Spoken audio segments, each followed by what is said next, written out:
दोस्तों, यह श्रापित हवेली का लास्ट पार्ट है। अगर आपने पहले के भाग को नहीं देखा है तो आप कमेंट सेक्शन में दिए गए लिंक पर क्लिक करके इसे देख सकते हैं ताकि आप यह कहानी अच्छे से समझ पाएं। पार्ट 3 में हमने देखा कि तारा एक तांत्रिक से मिलती है जो उसे एक ऐसा राख देता है जिसे वह उस श्रापित चीज को ढूंढ सके, पर इस शर्त के साथ कि अगर 4 बार इस्तेमाल के बाद भी उसे वह चीज नहीं मिल पाई तो तारा की आत्मा को वह तांत्रिक कैद कर लेगा।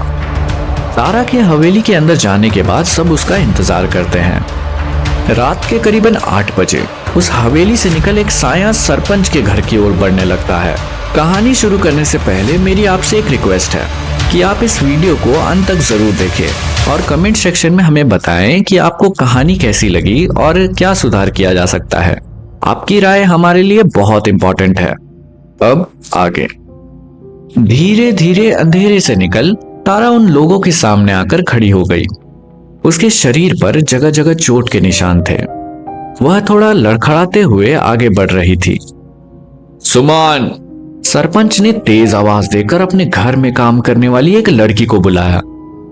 जल्दी तारा जी को अंदर ले चलो और तुम जाकर पानी लाओ।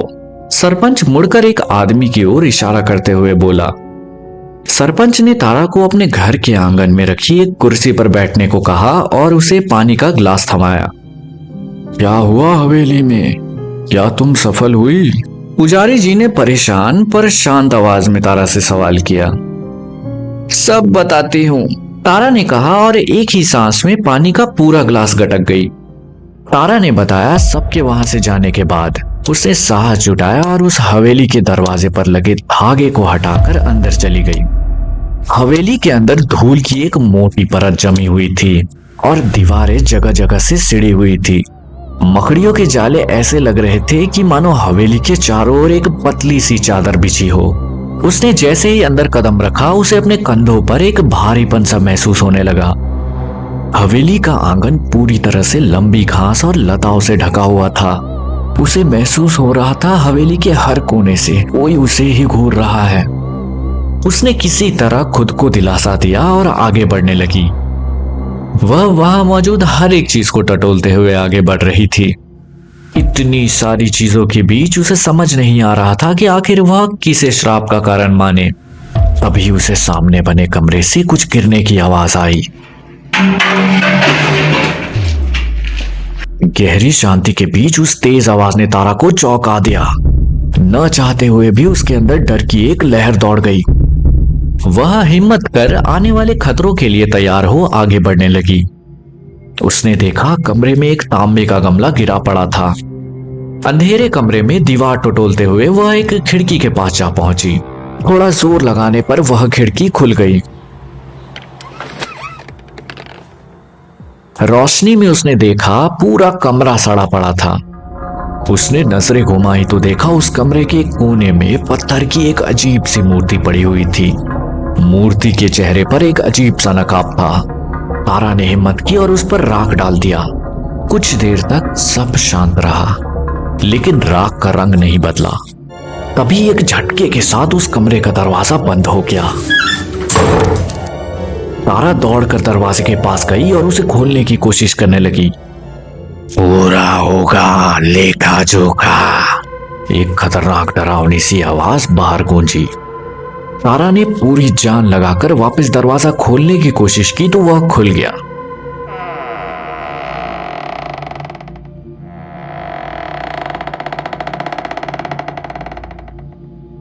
तारा तेज सांस भरते हुए इधर उधर देखने लगी पर कहीं किसी का कोई नामो निशान नहीं था। वह वापस से हवेली का कोना कोना देखने लगी क्योंकि अगले प्रयास से पहले वह सब जांच परख करना चाहती थी। नीचे हर जगह देखने के बाद उसने ऊपर जाने का फैसला किया। वह अंधेरे सीढ़ियों को टटोलते हुए ऊपर पहुंच गई। उसने देखा सामने गलियारे के अंत में एक धुंधली सी तस्वीर टंगी हुई थी। वह उस तस्वीर को गौर से देखने लगी। नीचे लिखा था ठाकुर तृजन सिंह। वह उसकी बारीकियों को महसूस कर ही रही थी कि उसके पीछे के गलियारे से एक खौफनाक चीख ने उसे हिला दिया। उसने देखा अंधेरे गलियारे में खड़ी एक डरावनी परछाई उसकी ही ओर बढ़ रही थी। डर के बीच उसे लगा शायद वह तस्वीर ही श्रापित है। उसने जल्दी से उस पर राख डाल दिया, लेकिन राख सफेद की सफेद ही रही। उसने मुड़कर डर भरी नजरों से उस साए को देखा। एक गूंजती डरावनी हंसी के साथ वह साया वापस उस अंधेरे में समा गया।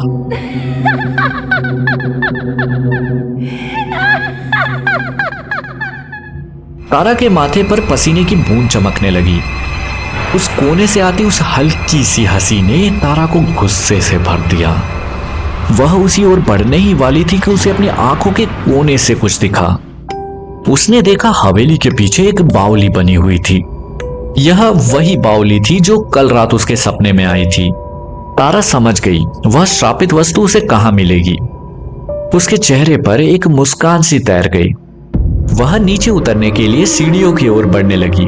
तभी वापस उस अंधेरे गलियारे से एक डरावनी चीख और दौड़ने की आवाज आने लगी।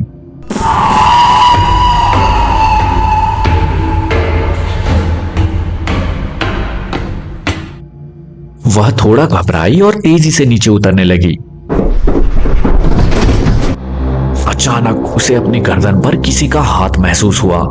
एक झटके के साथ उस साए ने तारा को नीचे की ओर ढकेल दिया।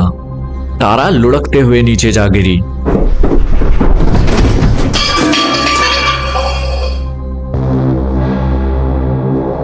वह बक्सा भी उसके हाथ से छूटकर सामने बनी एक खंबे से टकरा गया और उसमें पड़ी लगभग आधी राख बाहर गिर गई। वापस से वही डरावनी हंसी उस अंधेरे सीढ़ियों से निकलकर पूरे हवेली में गूंज गई।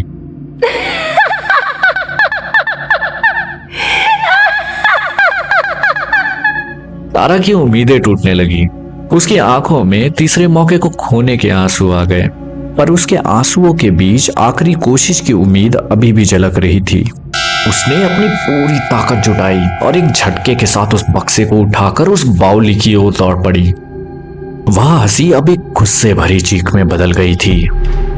बावली के पास पहुंचते ही वह चारों ओर उस सिक्के की खोज में नजरें दौड़ाने लगी। सूखी हुई बावली के नीचे उसे कुछ चमकता हुआ महसूस हुआ। वह तेजी से नीचे पहुंची तो उसने देखा कि वही सोने का सिक्का वहां पड़ा हुआ था।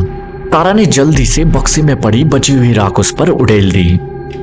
वह आंखें बंद कर भगवान से प्रार्थना करने लगी। कुछ पलों के लिए तो कुछ नहीं हुआ, लेकिन फिर एक जोरदार आवाज के साथ राख लाल हो गई। एक भयानक तेज चीख पूरे हवेली में गूंजने लगी। इतनी तेज कि तारा ने अपने कानों को हाथों से बंद कर लिया। तारा की बात सुनकर वहां मौजूद सबके चेहरे पर राहत की मुस्कान आ गई। पुजारी जी ने तारा से वह सिक्का लेते हुए कहा, मुझे पूरी उम्मीद थी कि तुम जरूर सफल होगी। वह बाहर निकलते हुए अपने झोले से पूजा का सामान निकालने लगे।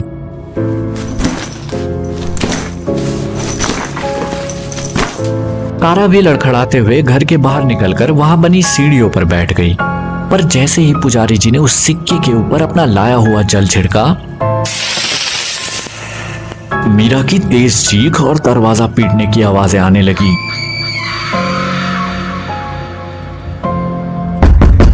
पुजारी जी ने अपने आदमियों को दरवाजा खोलने का इशारा किया। जब उन लोगों ने दरवाजा खोला, मीरा दौड़ती हुई पुजारी पर झपटी, पर पुजारी जी ने तुरंत उस सिक्के पर वापस वही जल छिड़का। उनके ऐसा करते ही मीरा कमजोर होकर जमीन पर गिर गई। उसके कमजोर होते ही पुजारी जी ने मंत्रों का जाप और तेज कर दिया।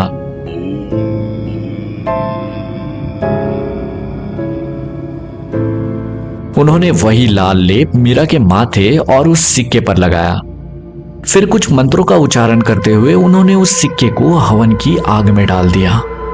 ऐसा करते ही मीरा का शरीर थोड़ा हवा में उठा और उसके मुंह से निकल एक काला सा धुआं उस हवन कुंड के धुएं में मिल गया। मीरा का शरीर वापस जमीन पर गिर पड़ा।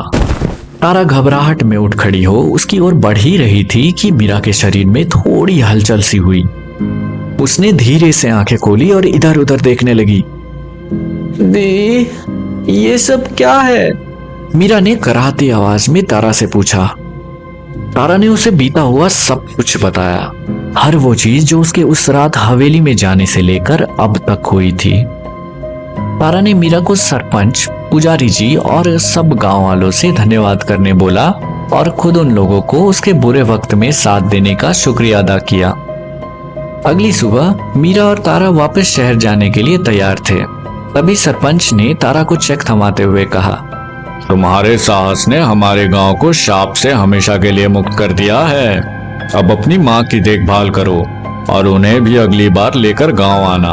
इस गांव में तुम सबका हमेशा स्वागत है। दोनों बहनों ने सबसे इस वादे के साथ विदा ली कि वे लौट कर वापस जरूर आएंगी और दिल्ली के लिए रवाना हो गई। अगर आपको यह कहानी पसंद आई तो कृपया हमारे चैनल को लाइक, शेयर और सब्सक्राइब करें ताकि हम आगे भी आपके लिए और अच्छी कहानियां ला सकें। मिलते हैं अगली कहानी में।